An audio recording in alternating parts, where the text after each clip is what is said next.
was a good one. That was a week 9 roar. That was a good weekend of football roar. Great weekend of football. Some great football. The football gods blessed us today. So, hey, I know a lot of quarterbacks are down. We're still going to give you some good shit. But we're also going to take a couple more. Yeah. But either way, I'm very thankful. Football is back in the heart of it, in the thick of it, and it's awesome. Yeah. What's up, everyone? Welcome to Benched with the Tovar Brothers. We are the Tovar Brothers. Joey here, joined by my brother, Angel. Hello. Episode number 49. 49? 49? 49. Jesus. Alex Singleton. You're talking about famous Trevon Broncos linebacker, Yeah. Alex Singleton? Yeah, and Trevon Edmonds. Trevon Edmonds. It's kind of the only guys I would know. 49. Yeah, I'm telling you, we're in no man's land in the 40s. When 50s hit though, Oh, some yeah. linebackers And starting right at 50. Yeah, Is Vita I'm not going to. I don't want to ruin it. There's some legend. Yeah, sorry. Episode number 49. Thank you for all of you who have joined us through 49 episodes. Thank you. And Almost to 50. Make sure you tune in for episode number 50. You're not going to want to miss it. Yeah, I have a little king. Might have a little giveaway, a little free stuff. Yeah. Might be kind of fun. Might not. Guess you got to be there. You don't know us. We're recording late Sunday night, but this episode is for Monday, November 6, 2023. We are in November, and it feels good. Christmas decorations are up. It just was time change, so it got darker earlier. It was dark at 5:30, and I'm loving it. It threw me off because I was up at 6:20 to watch the game. Yeah, you're struggling today. Yeah, because I got back home late on Saturday night, stayed up late when I got home. Right. Woke up to the early game, and I was like, well, I'm already up at 6. Might as well just stay up for the whole day. And then that was going to lead right into the 10 o'clock games, and then I was up. It was such good football on. I didn't want to take a nap in between games.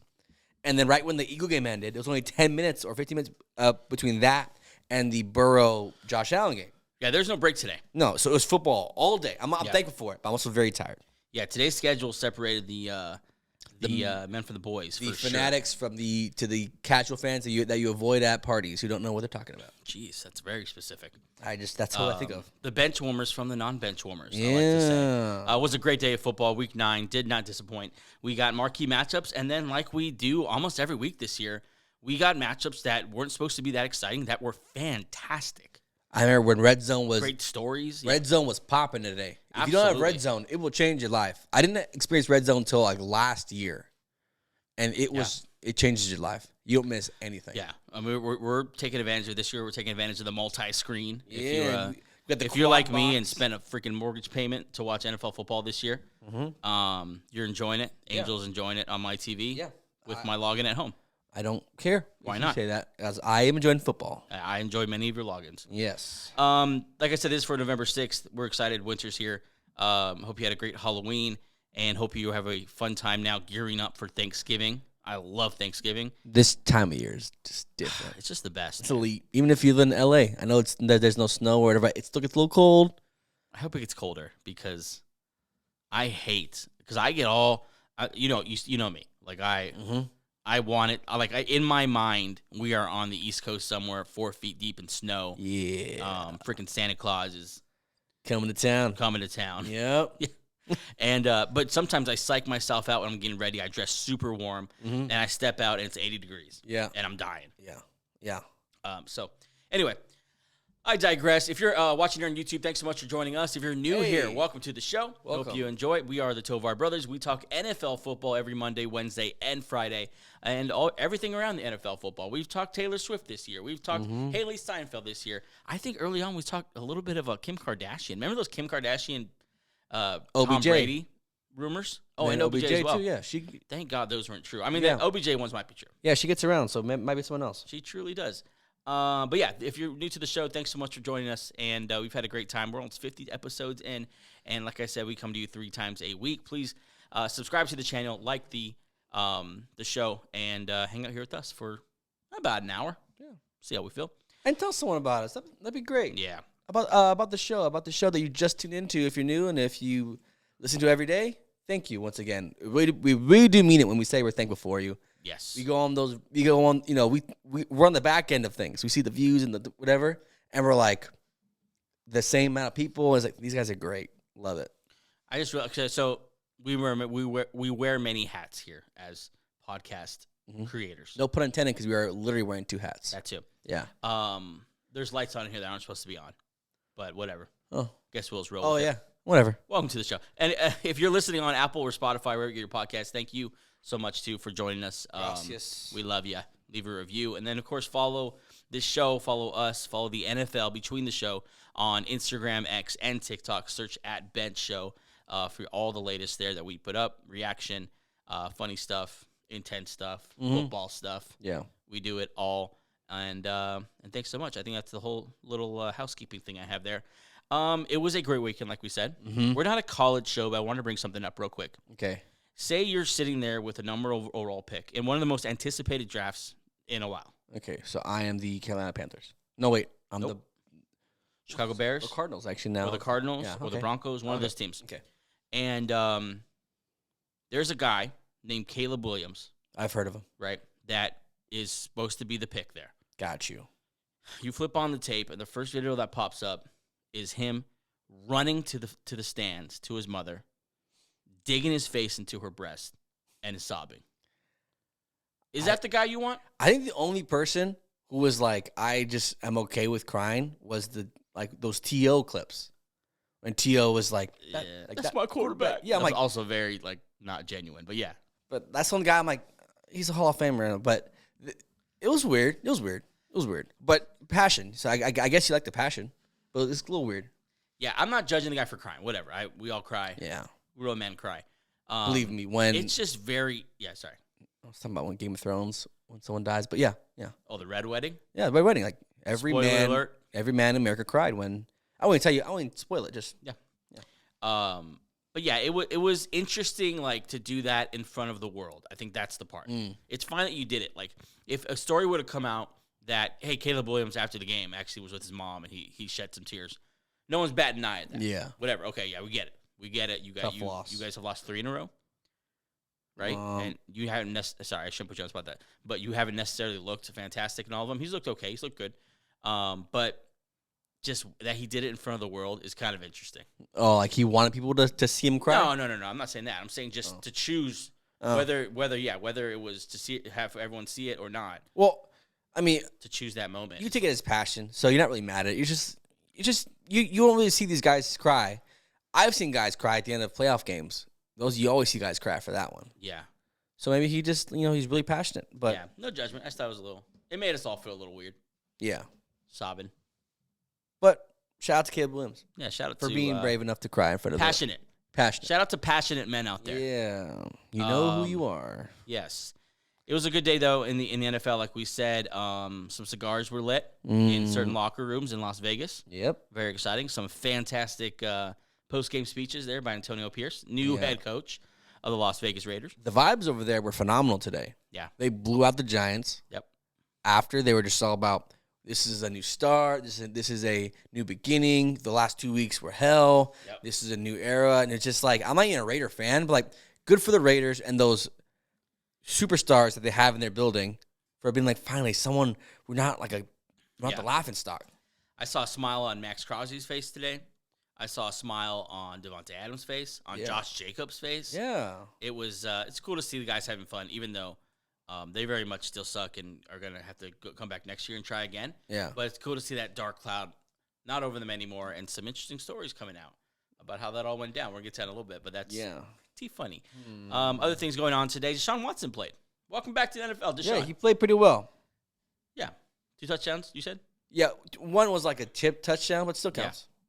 Yeah, welcome back, Deshaun. The Browns need you. They took care of business there. Yeah. A quarterback that didn't have so great a day, and it was compounded by the guy he's compared to having a career day, is Bryce Young. Yeah, this is tough. Bryce Young, he threw 2 pick sixes to the same guy. Maybe fool me once, shame on you. Fool me once. Or he should have been picked number 1 overall. Yeah, it's a tough day for Panther fans. If you're out there, man, we feel for you. It is a tough day for And if you know a Panther fan, go buy him a Starbucks. So go shoot him a call. Text, hey, man. Yeah. You can always be like the 0-16 Lions. It can always get worse. What if Caleb Williams is a Panthers fan? Jeez. Double L. Does he give Dad a try or just right back to Mom? I don't know. Well, back to mom, but the other side.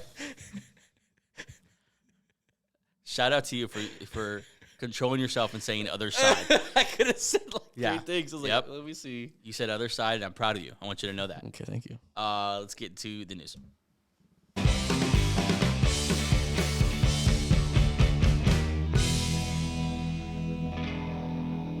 The news is brought to you by 818 Brewing. If you're in the LA area, we have the perfect spot for you and your crew to catch the next game. 818 Brewing has the perfect tasting room to get together with your buddies, grab a drink, and enjoy the game. Their selection of beer includes something for everybody and is brewed on site. Stop by 818 Brewing at 8953 DeSoto Avenue in Canoga Park, and we will see you there.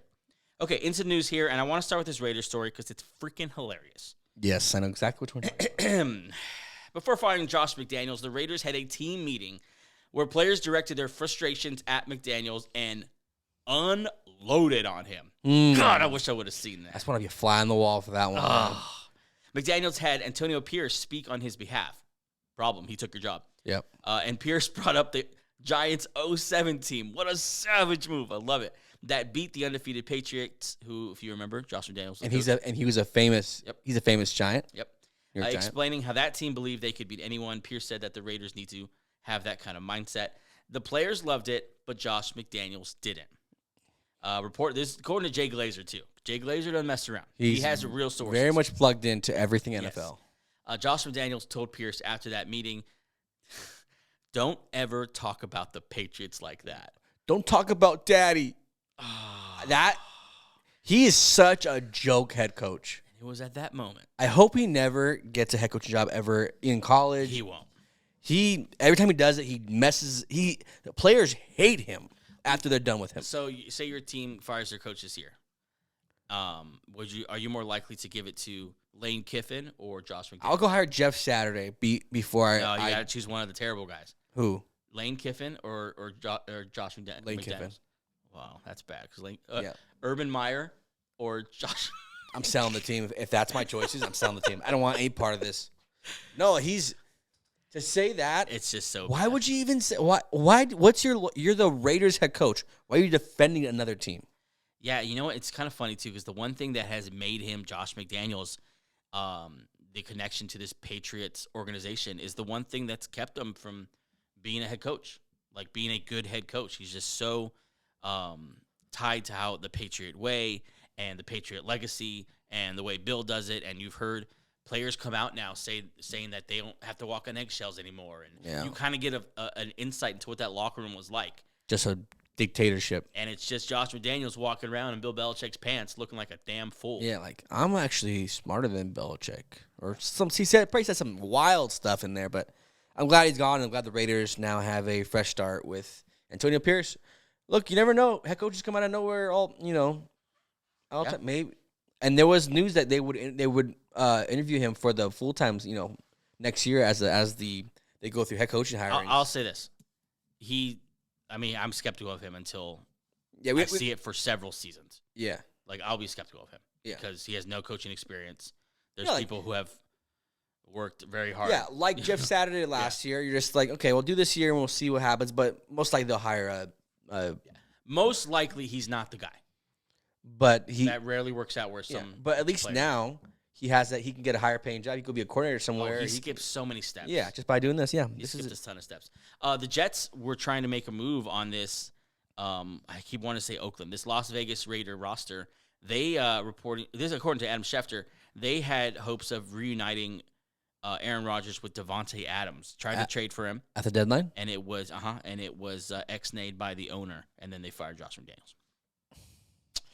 Imagine Devontae Adams and the Jets. I wonder what that would look like. No, that'd be great. That would have been great. But the Raiders waited one day too long to clean house. Yeah, they could have gotten 2 first-round picks back. They give up 2 first-round picks to get him. They could have gotten those right back. Nothing changed. But if you think about it, though, if they go get a quarterback, it's still a nice place to drop a quarterback. Yeah, it is. Yeah. Myers, Devontae Adams, the ghost of Hunter Renfrow. Mayer, Michael Mayer, rookie tight end. Yep. Yeah, they got some talent there. Yeah. The Jets, though, on that side of it, they tried to add Devontae Adams. Then they tried to add Mike Evans. Yeah. The Jets. Let me tell you something right now. In that Jets facility. They believe there's a playoff run. There's real belief in their that future. This is our year. Yeah, and like, look, we're still going for it. If you're gonna go for it. And if Aaron Rodgers is telling you behind closed doors, I'm gonna be back by week whatever. You say, okay, let's act as if he's here. What would we do if he's still here? We would be aggressive at the deadline. If they would have done this, it'd been awesome. I still think their team is good enough to. Their team is good. Yeah, I mean, we'll see him tonight on Monday night against a Chargers team that has talent. But yeah, this is a good Jets team, even with Zach Wilson.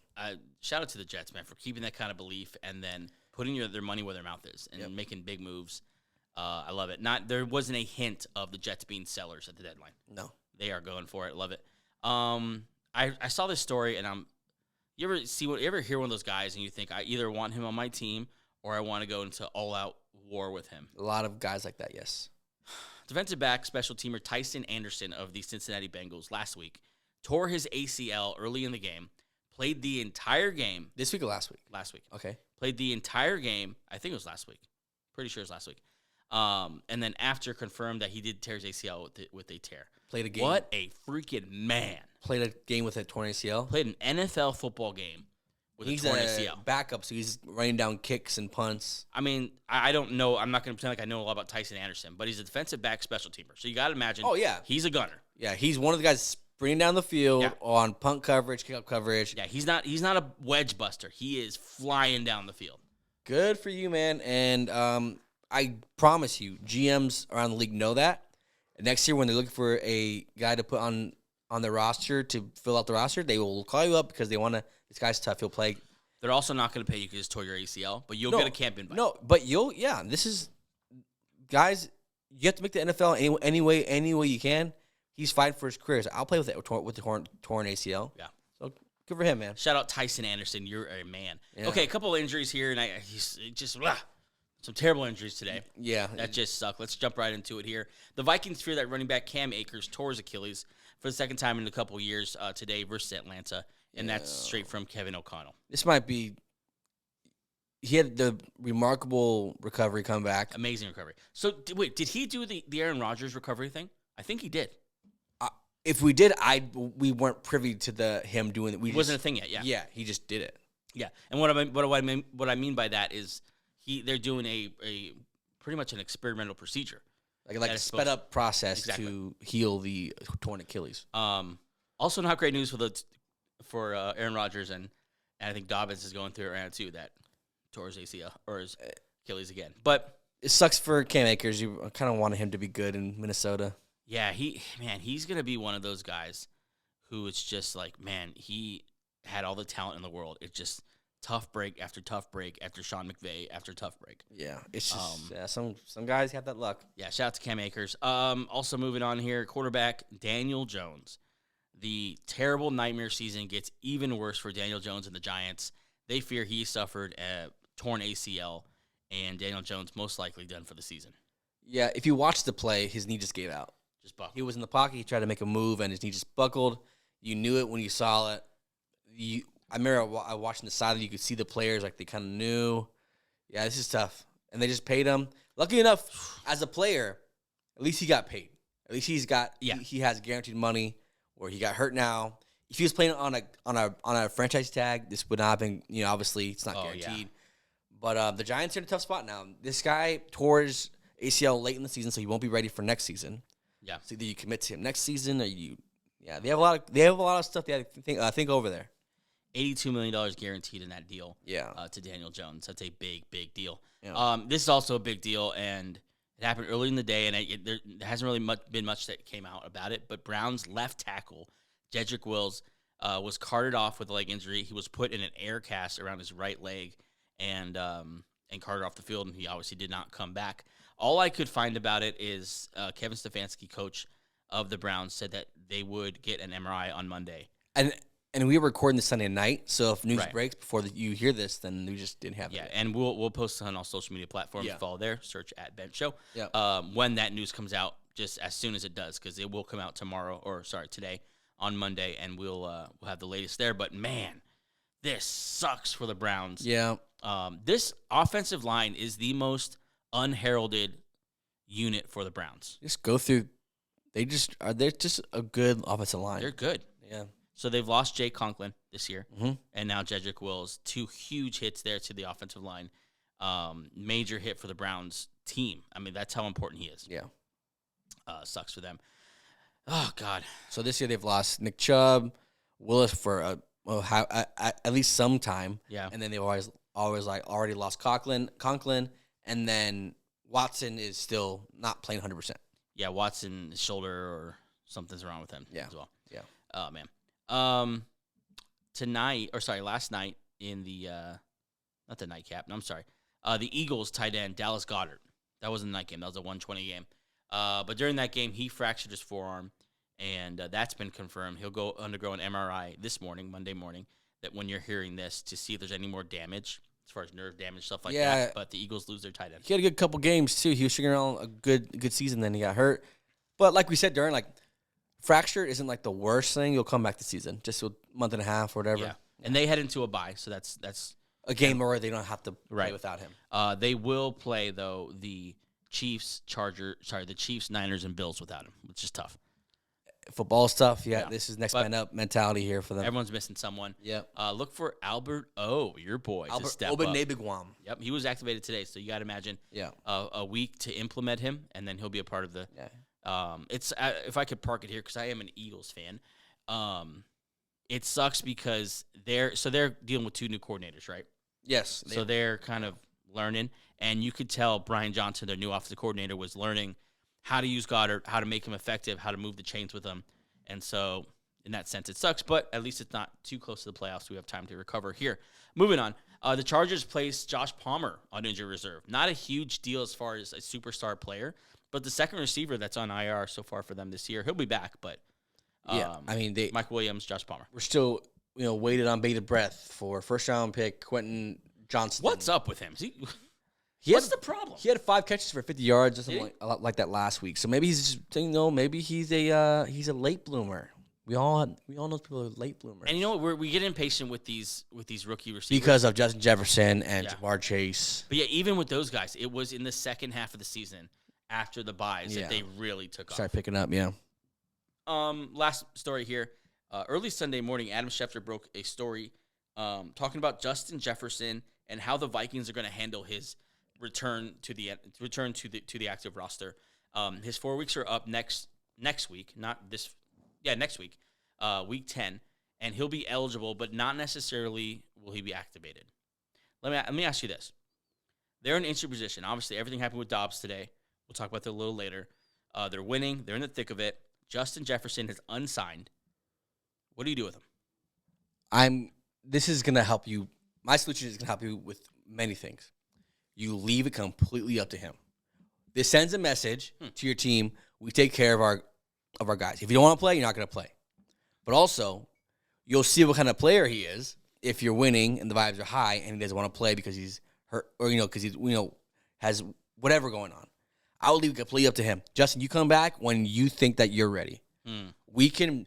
They've proven we could patch this. Together. Dobbs had a 1 week of practice. Addison's a rookie. They're relying on him. And Hawkinson's playing hurt every week, and they're winning. Not to correct you, but I will. Dobbs didn't even have a week of practice. He did not take a single snap in practice. Yeah.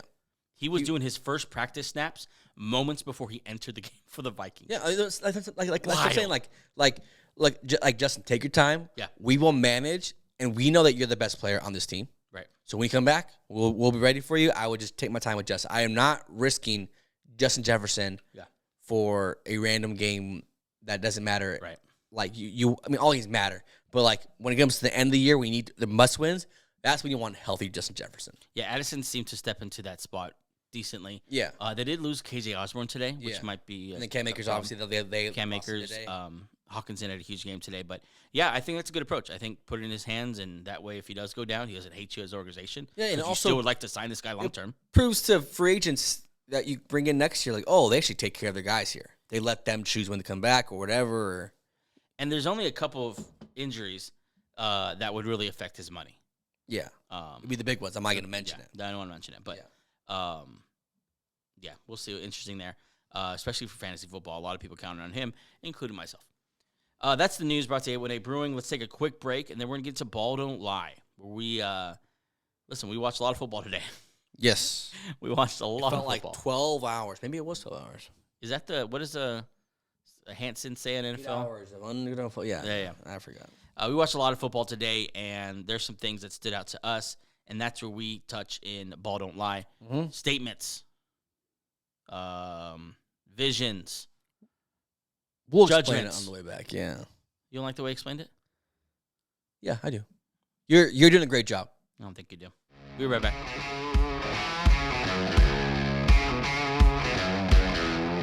And welcome back to Benched. This is my favorite segment of the whole week. Is it? Because this is the segment where we look beyond the box score, beyond the stat line, beyond what, ESPN, Fox, tells us. And you watch the game and ball don't lie.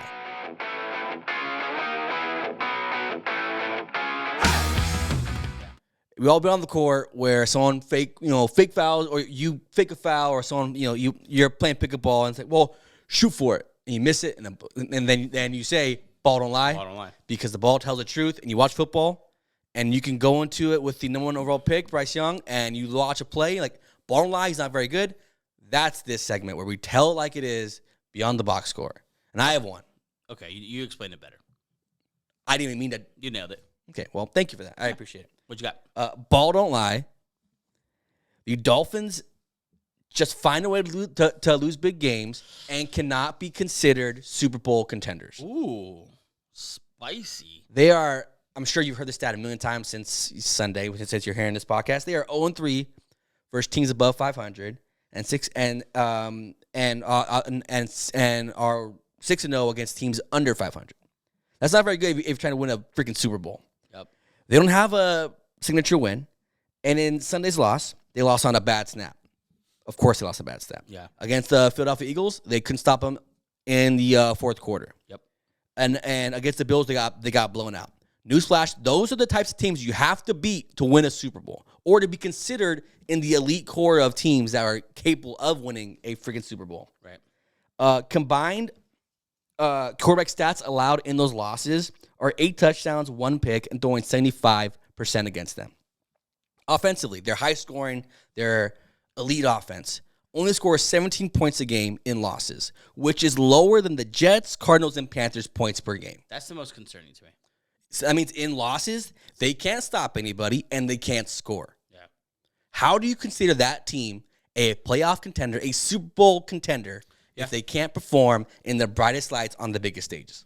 That's what concerns me about them the most is they just flip identities. You ever been with? It's like that kid growing up who was very, very tough to everyone who he could be tough with. Mm-hmm.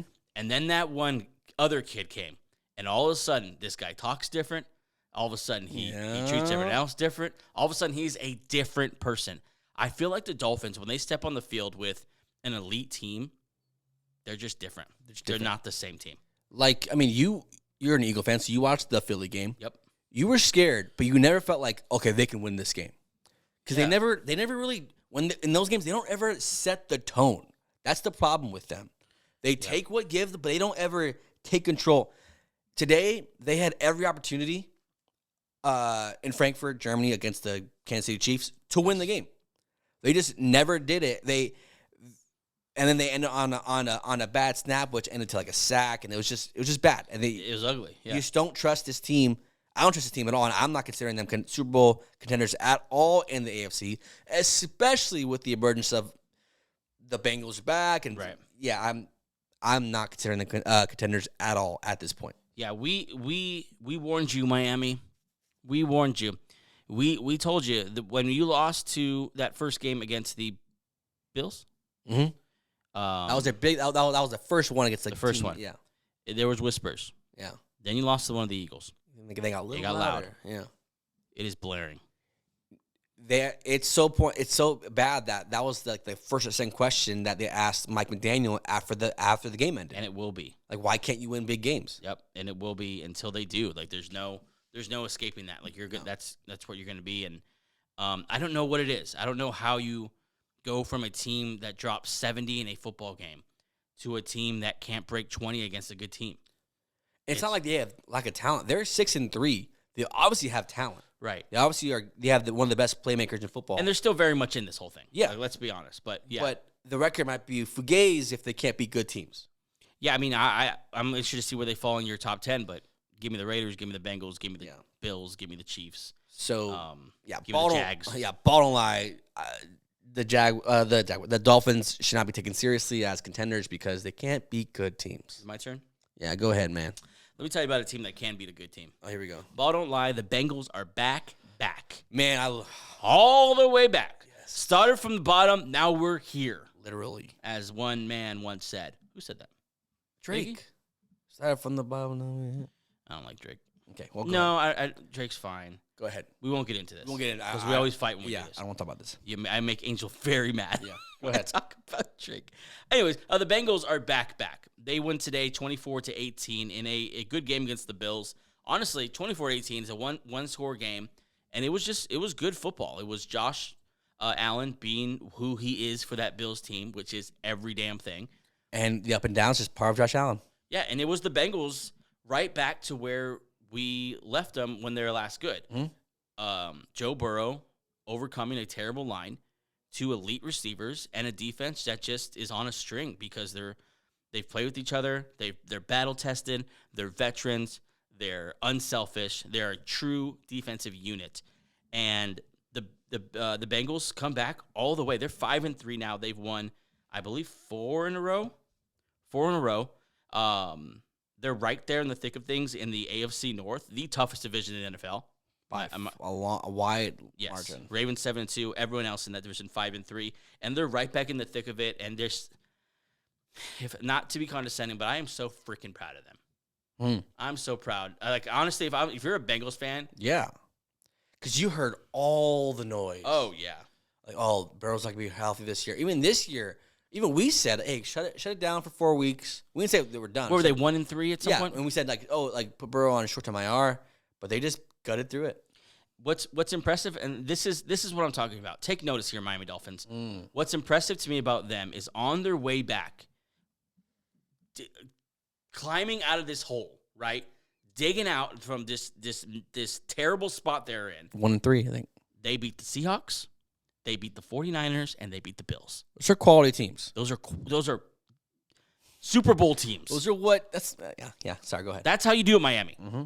You rise to the occasion. You beat the good teams. When you're hurt, when your calf muscle is tore apart. Yeah. It's just – I'm so impressed with this team. I'm so glad they're back.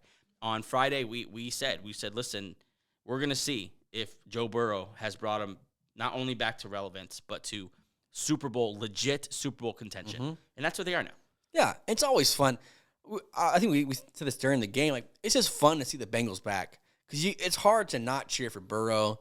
Chase and Higgins are just a cool duo. And the no-name defense they have, I know Love it. They would probably hate that people call them that. But they're just dogs. And they just know how to play. And that team's been together a while. And they think about the Bengals teams that they know how to beat the Bengals. And more importantly, they know how to beat the Chiefs.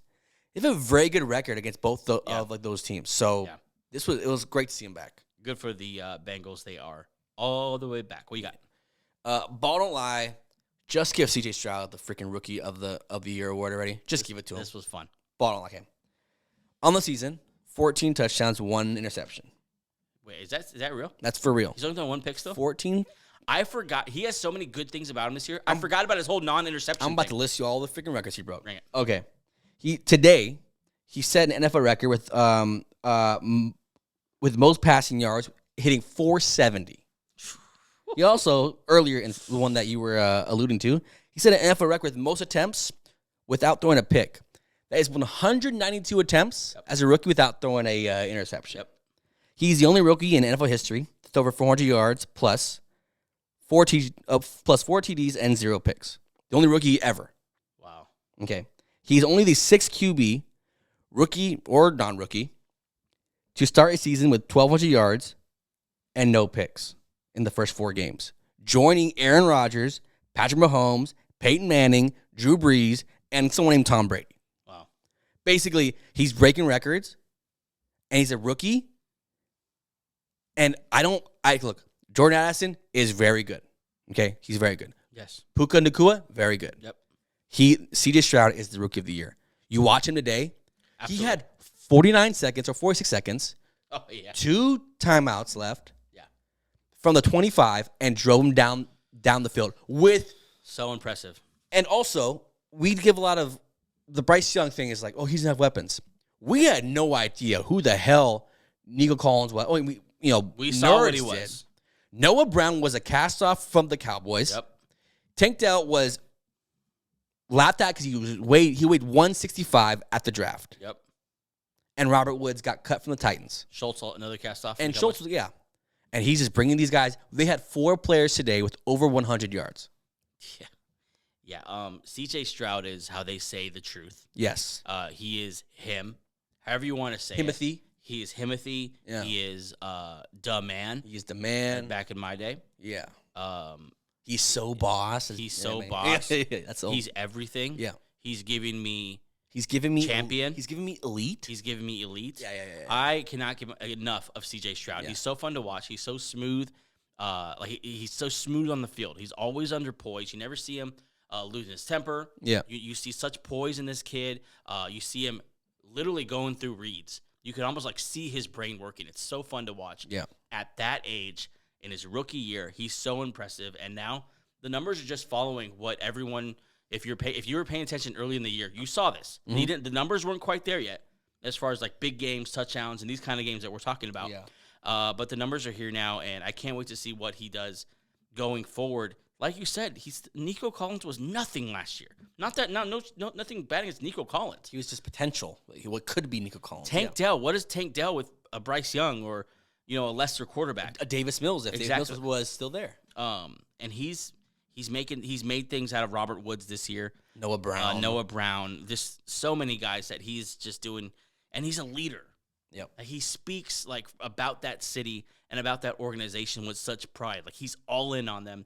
You could not be happier if you're the Texans. This guy fell to you at 2. And think about the crap you had to go through with the Deshaun Watson thing, with the sitting out thing. Yeah. Then you had a year of Davis Mills, who was not very good. Yeah.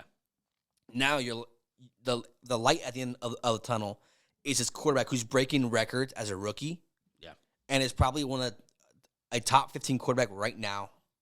That's not even a joke. That's not even a lie. He's a top 10 quarterback right now. Yeah, there's so many quarterbacks that are so if you don't know what they are. He's beating good teams, he's beating bad teams, and he's consistent. He doesn't turn the ball over. He hasn't really had a bad game. The Panthers last week he struggled, but he wasn't bad. Yeah. It wasn't That's three. what I'm saying, yeah. It wasn't 2 pick sixes bad like Bryce Young did, or whatever. It's just he's so impressive, and I think the race for Rookie of the Year ended on Sunday. You think so? I think it's. He wrapped it up. I think he's not going to regress now. I think arrow's only pointing up for this guy. I'm so excited. And year 2, I can't wait to see what I can't wait to see what he is like in year 2, year 3. Because if this is how he is year 1, yeah. What's going to be fun here is down the stretch. They are 2 games behind Jacksonville Jaguars. Yes. 2 games. Yep. They hold a tiebreaker. Yeah. So that's kind of like an extra. They're basically one game down. Yeah. They'll have another game with Jacksonville still. If they could win the division, and then get in the playoffs, and who cares if they do in the playoffs? If this team get in the playoffs, it's a win. It's a huge win. Above 500 is a win. Yeah.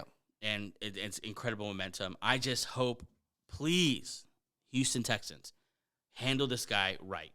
Do right by him. Get him an offensive line. Get him a running game. Sign his boys. Get him a defense. Sign his boys. But they drafted Tank Dell was someone he personally requested. Yeah. That they would draft, and they did it for him. So hopefully, and Tank Dell with the game-winning touchdown. Yep. Go all in on this kid. Yep. He's the real thing. That's a good one. I love CJ Stroud. He had a monster day. Yep. Love it. My turn? Your turn. Ball don't lie. Ravens are the best team in the AFC. Whoa. Boom. Look. Explain yourself. Ravens are the best team in the NFC. They right now, after week 9, AFC, are 6th in total offense and 2nd in total defense. They are atop the toughest division in the NFL, the AFC North, sitting there at 7-2. They've won 4 games in a row, including 38-6 over the Lions, and yesterday 37-3 over the Seahawks. Big blowout wins against good teams. Seahawks was surprising. Yes. Lamar Jackson is playing at an MVP level, whether he's the forerunner right now or not, he's right up there with everyone else. Real quick, what's crazy? Today he didn't throw one touchdown pass. Exactly. He didn't rush for one rushing touchdown. Exactly. Almost 2,000 yards, just under 1,900 yards, 9 touchdowns, 3 interceptions, plus over 400 yards rushing, 5 touchdowns. And it's just it's a complete roster. It's the classic Baltimore Ravens roster that we've all come to know. Mm-hmm. It's stacked on every level on defense. It's playmakers across the board on offense. Mark Andrews is healthy. That changes everything for them. And this kid, Keaton Mitchell, I don't know if you saw him play. Yeah, very, very good. I think off the top of my head, nine carries, 139 yards, I wanted to say, and a touchdown. I think Gus Bus had 2 touchdowns. Yep, Gus Bus in the red zone.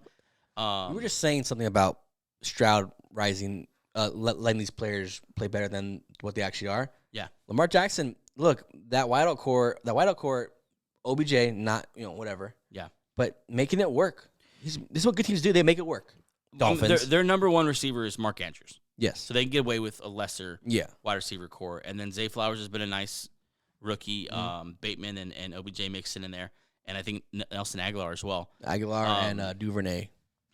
Today was interesting is that they got Todd Monken, and he's been a different offense, a more high-paced offense. Today we got a little Greg Roman offense. We got the running game. We got coming at you with Gus Edwards, like you said, Justice Hill mixed in there, and then Keaton Mitchell. Keaton Mitchell is very important to this team. Very important that they can get chunks of yards on the ground, and it doesn't have to be Lamar Jackson. It always helps finding a playmaker on your team that you didn't know was there. Yep. Completely agree. It was just hard for them to get anything substantial. Justice Hill and Edwards are fine backs. They're not ripping off anything more than 20 yards at this point in their career. That's just not who they are. They're tough runners. They're good veterans. They're good at pass cover or pass protection, all that. But I think Keaton Mitchell could be a big deal for this team if he can get some kind of spark there in the backfield alongside of Lamar Jackson when he is going off like he does. I think now I was comparing them to the Chiefs because to me that's the other team, right? The Chiefs are the top dog with a lot of people. It goes through Kansas City. As far as total offense, total defense, they're both pretty similar. But having watched them both, I think at this point in the season, give me the Ravens. That's crazy. It's not crazy. Look, it's tough to argue against it. Most people, when you say that, what about? And then you look at the stats, you look at what's happening, you look at that defense being elite. Yeah, who else is even in the conversation? It just be in the AFC, just be the Chiefs, Yeah. Chiefs and Bengals. That's who you would go, like compare them to, and you see the numbers like, oh, maybe they do have a point. Yeah, I'm on board.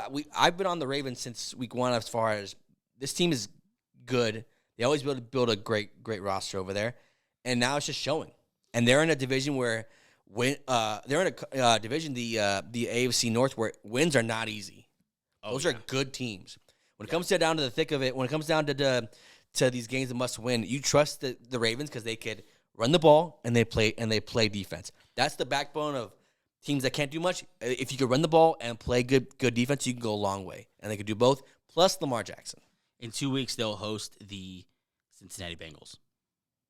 That's going to be a phenomenal game. Massive. If they can get back by C.J. Stroud and the Texans next week, give me the Ravens. Yep. Love him.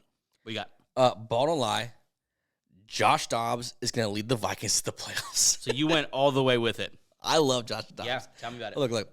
And you guys know, I've loved Josh Dobbs since I saw him week 1, where he was where's this kid just playing like nothing mad? Like he's smart. He runs the ball, and he's like the most unselfish player. So today, let me just tell you, or Sunday, let me just tell you what he did. 20 for 30 with two touchdowns and 67 rushing yards, okay? That's off of 1 practice and taking snaps before he went out there. He didn't take a single snap in practice. That's also, wild. During the game, they lost KJ Osborne, their number 2, and Cam Akers. Also during this game, they were without their all-star left tackle, Darashaw. Yeah. They were also without this guy named Justin Jefferson. Right. And this guy willed them to this amazing comeback win where in the fourth quarter he had to lead an 11-play, 75-yard touchdown drive to win the game. With T.J. Hawkinson. With Hawkinson and a rookie. 22-year-old Addison? Yeah. And just a touchdown pass to Brandon Powell? Yeah, Powell. It's incredible. His thing in Arizona was that it was only Marquise Brown and like a little bit of Rondell Moore. if this Vikings team comes back to normal health, Yeah. this team is going to be just as good as any other NFC team that's vying for a playoff spot. Yes. They're only one game behind the Lions. The Lions are 6-3. They're 5-4. Yeah. Okay, and their next 3 games are against the Saints, Broncos, and Bears. What a crazy season for the Vikings. They've been so up and down, and at the deadline, the big splash of the Chase Young to the Niners, Right? Sweat to the Bears, whatever. The trade that the Vikings made, a 6th round pick for a 7th, or whatever for Josh Dobbs, might have been the most impactful in the NFC playoffs that could possibly happen. I mean, I feel like no one talked about it enough. The fact that you traded for your starting quarterback at the deadline is crazy. Yes. Is wrong. For a 6th round pick and 7th round pick swap. Yeah, I mean, that wasn't talked about enough. Like, a starting quarterback was traded for a team that wants to make the playoffs. Yeah. Like, this isn't like, they brought in some guy just to fill out the rest of the season. Like, no, they're going for it. They didn't sell anyone. Yeah. Crazy. Yeah, I'm such a believer in Josh Dobbs, and they can easily in these next 2 games be 2-1, and then at the end of that they would be 7-4. Like, look, Saints, Broncos, and Bears being next. That's a nice. And then the Raiders. That's a nice landing spot where you can learn this new offense with Dobbs, learn where he does well, while having talented weapons, while getting just Jefferson back. And he's a good athlete. He runs the ball well, and he passes. He's a smart quarterback. And I'm a believer in this team being a playoff contender. Madison's looked better recently. Yeah, better, yeah. Addison's looked great. Getting some seasoning, right? Yep. Getting used to the NFL. Yep. Now you get him in with Justin Jefferson. It's too bad about KJ Osborne because he was playing well. Yeah. Powell's played well when called upon. Yep. TJ Hawkinson is healthy-ish. Why not? Look, why not? Nothing to lose, and no one believed in you, so there's no pressure on these teams. It's all house money. You could tell a team when they're just loose is just this team just look. If we lose, we're supposed to lose. If we win, no one's gonna think like it. There's no pressure. There's no like. So next you have what do you think about like? There's no pressure to win. It's just go out. Yeah, I'm such. They're just gonna keep coming at you because why not? Why not? What do they have to lose? They played the Lions 2 times in the last 3 weeks. Yeah, Week 16. Yeah, against the Lions. I think that's in Detroit. Yeah, that's man. I can't wait. Hopefully they win here this coming up this stretch. This 3-game stretch where they can easily go 3-0, right? 4. I mean, you get the Raiders there too. They can go 4-0 against those teams for sure. They can legit go 4-0 Yep, absolutely. Saints and Bears might be tough, but they could legit go 4-0. Yeah. Very exciting. Good for the Vikings, man. Yeah. Good Someone needs to make a movie on them. Yep. Shout out to Kirk. Get well. Yeah, buddy. Kirk. You know what? Yeah. All right, last one. Ready? We got a couple minutes here. You can fit it in. Ball don't lie. Been waiting. I say it for last. Okay. Because I'm excited about it. This is what you call you've been cooking. Let me cook. Yeah. Ready? Ball don't lie. The Eagles are 8-1, and they still haven't looked as good as we know they could be. They are the best team in the NFC. They beat the Cowboys. It was a good game. They gave us a scare. Mm-hmm. CeeDee Lamb did his thing. Dak Prescott was cooking in that first half. But the Eagles, as they do with Jalen Hurts as quarterback, 20-1 now as a starter. 20-1. It's time to start looking at this Eagle team like you look at the Chiefs and just assume more than likely they're going to win the game. They need to be beat. It's kind of like that thing where, hey, as long as the champs, until you knock off the champs, you don't belong type thing. Yeah. Like that's how I think when I think of the Cowboys because they're a talented roster, obviously, but they march in with their, Here we go. With well, come on. Here we go. They march in with Parsons and his stupid little podcast. Yep. Here go the trash talk and the excuse my language, bitching about the brotherly shove and all this nonsense. Like they're on the Eagles level. They're not because the Eagles are the best team in the NFC. They're the big dog for not. I'm not saying for today, for this season, for this window, right? As long as Jalen Hurts is the guy. And Nick Sirianni's there, and A.J. Brown's the first or second best receiver in the league. And I am so happy with this Eagles team. It was ugly today. And it's kind of like funny because we were talking about it before. And I was telling you, I think I'm going to say they haven't looked as good as we can see them yet. And then you said something kind of interesting that made me think, maybe this is who they are. Maybe this team wins ugly. Maybe. But as recently as a year ago, I saw Jalen Hurts play even better than he's playing right now. I saw this offensive line play better. They weren't great today. You know, that you rarely say about the Eagles. Yeah. But Lane Johnson had a rough day today. I think he's playing a little hurt. And then Mailata, fully healthy, didn't play that well today either. They started a rookie at the right guard. 8-1, however, though. And I think we still have some time here. They're dealing with some injuries. They're going to a bye. I wrote down a couple of things here that are reasons that they could still step up a little bit. Number one was this. The defense didn't look great today. It was a lot more bend, don't break than stifle. The Cowboys had a couple of the last drive was on downs in the red zone. Yeah, and the last drive was even a scare. Yeah. Just like that. So I'm not gonna. It was not a dominant defensive performance by any means. Yeah. That secondary was like Swiss cheese. The Dak had a great day. Tore it up. So that needs to happen. Jalen Hurts is hurt.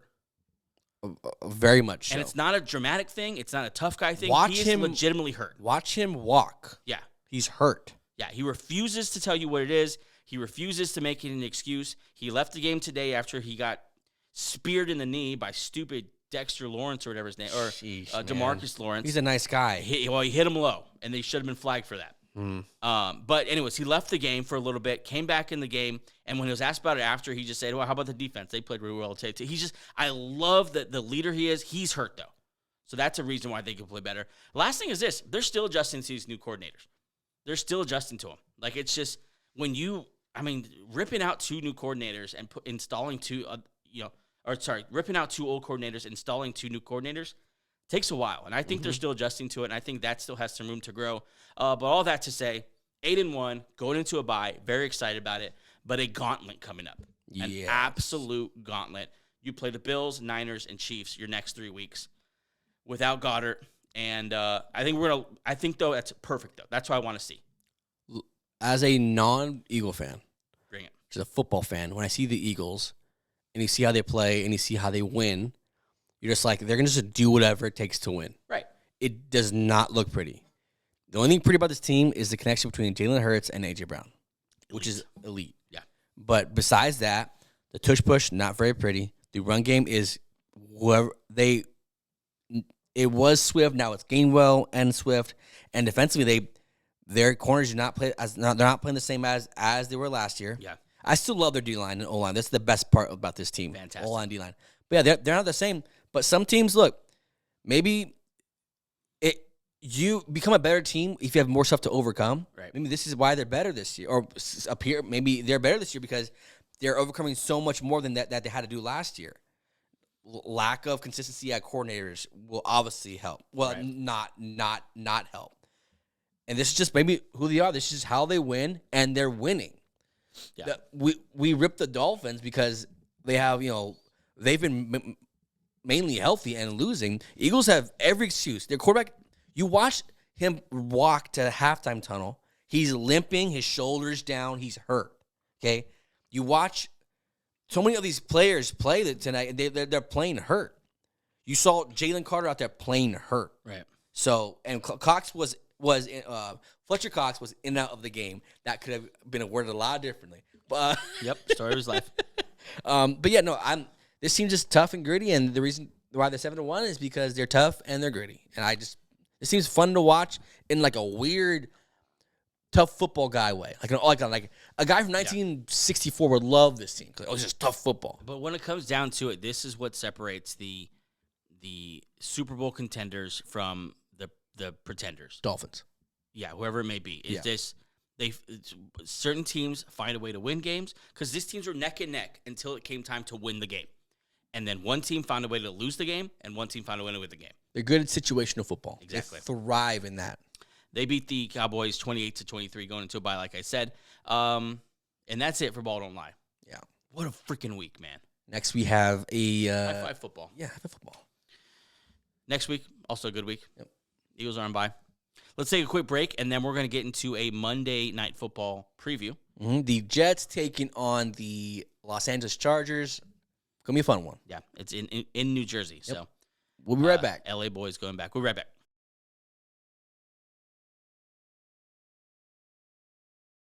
And welcome back to Benched. Now let's get into a game preview for Monday Night Football, baby.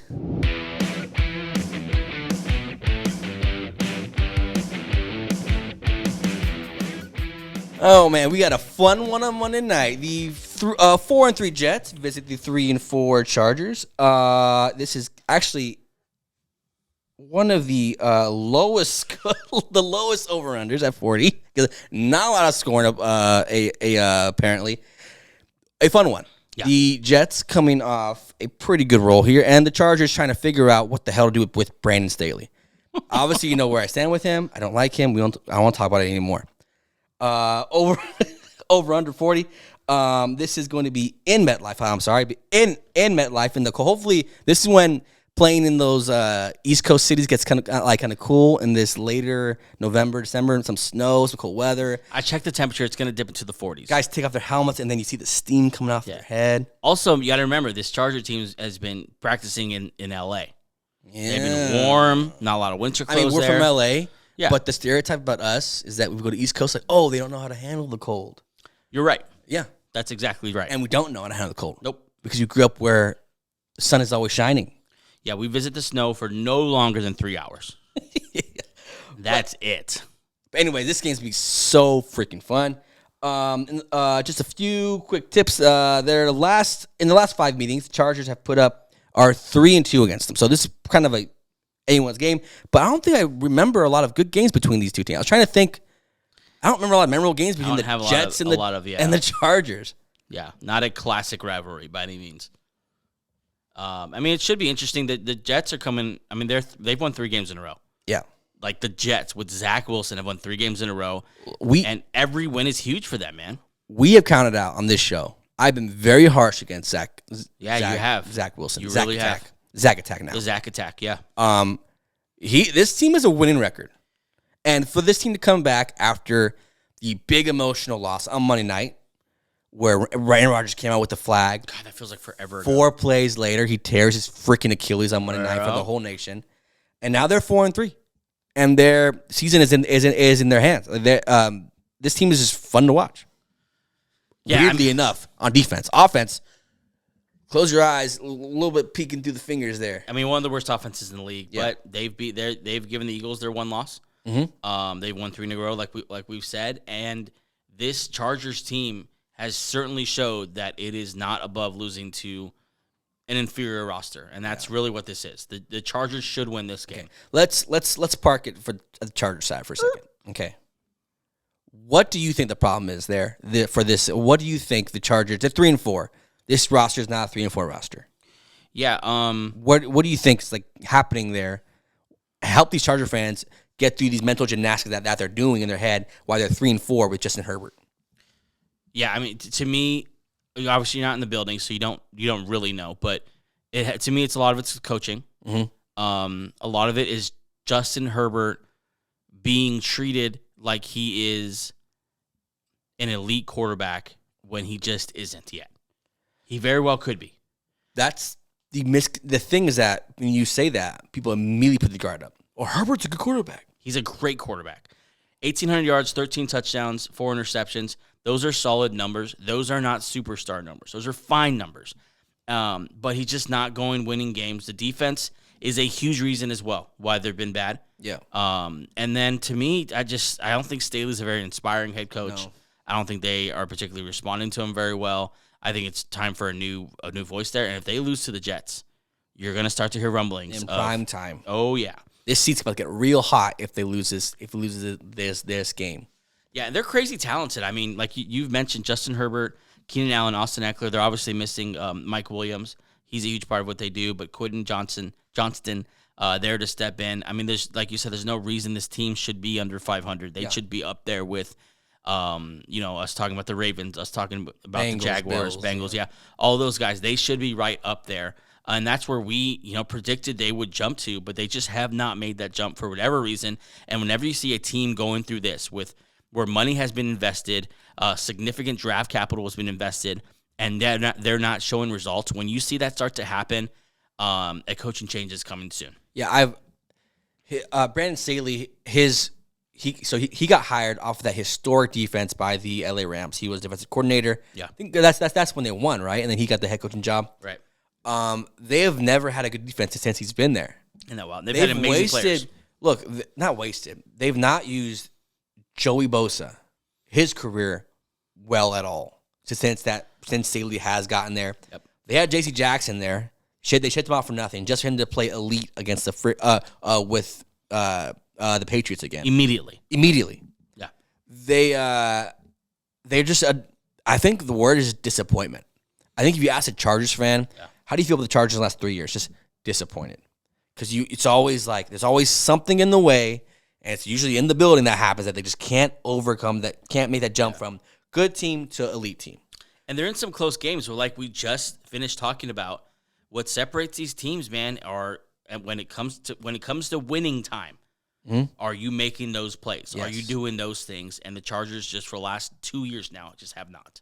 But anyway, so this game, this is all that said. This should be still a fun game. I don't really know who I'm picking yet because I don't trust the Jets offense to score. Yeah, I'm going with the Jets. I think I did pick the Jets. We did pick this game. Did we? I don't remember what your pick was. Maybe the Jets, but no. But it's still Zach Wilson that scares me. 5 touchdowns, 5 interceptions. He's just. I know if Rodgers doesn't come back this year, he's going to cost them a game that they need. Yeah, if they get into the playoffs and Aaron Rodgers, for whatever reason, not able to come back, they're not going anywhere. Yeah. Zach Wilson has not been in any way the reason they're winning. They have won in spite of him, not because of him. Yeah. But what gives me hope about this Jets team and that they can still win is Breece Hall. It's all about Breece Hall. He looked amazing last week. I think he's just over a year recovered from that ACL, that monster injury in the knee. He looks fine. And he looks great. He's looking fast. He's looking quick. He's looking, like really quick inside the hole between the tackles. And then we saw him break out in the open field. Yep. That's awesome. He gives me hope that they can hopefully build this offense around him. Yeah. Let Zach Wilson play off him. Pick and choose your shots with Garrett Wilson and Lazard and those boys. Yeah. And hopefully you don't got to put together much with that defense, man. Okay, so you're picking the Jets, right? Jets. Okay. Jets. So let me flip it on you. What needs to happen for the Chargers to win this game? And I'll do the same for the Jets. Yeah, for the Chargers to win this game, Herbert's going to take care of the ball. Yeah. Because his defense will take it away. He's going to take care of the ball, and they are going to have to shut down Breece Hall and sell out to the run. And which sounds easy, but this Jets defense will do it to the best of them. I saw them play the Eagles, and they forced, I think, 4 turnovers that game. Yep. And then as far as slowing down Breece Hall,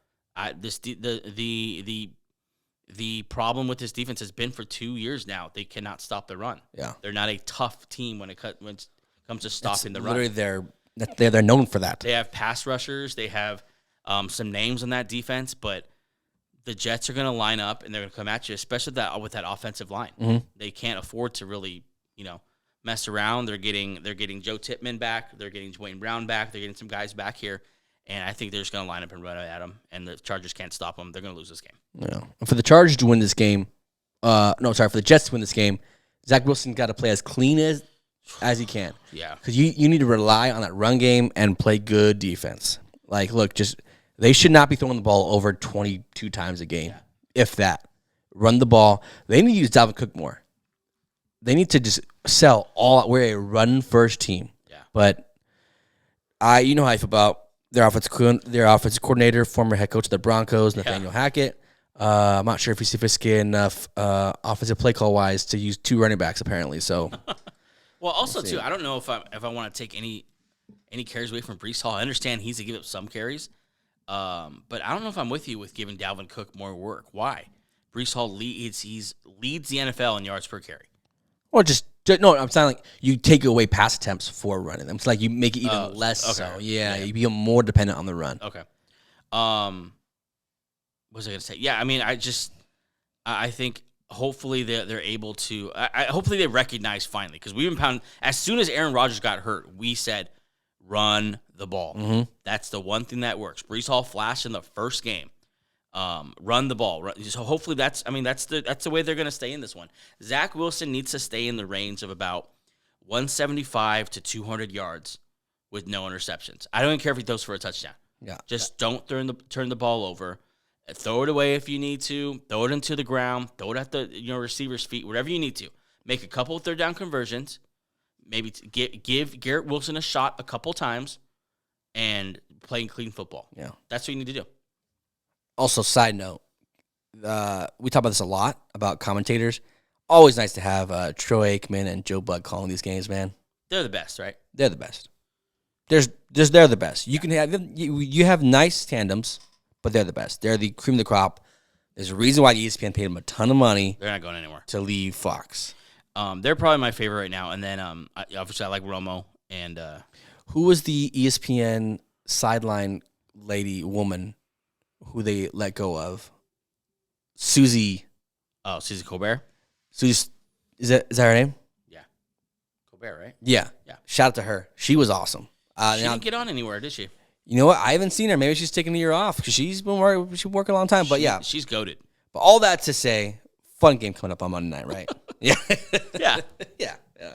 Yeah, it should be a good game. Obviously, don't miss it. It's gonna be a great. It's gonna be a chess match. Mm-hmm. Because that's what this defense is. It's just they have elite pieces and they know how to use them. Yep.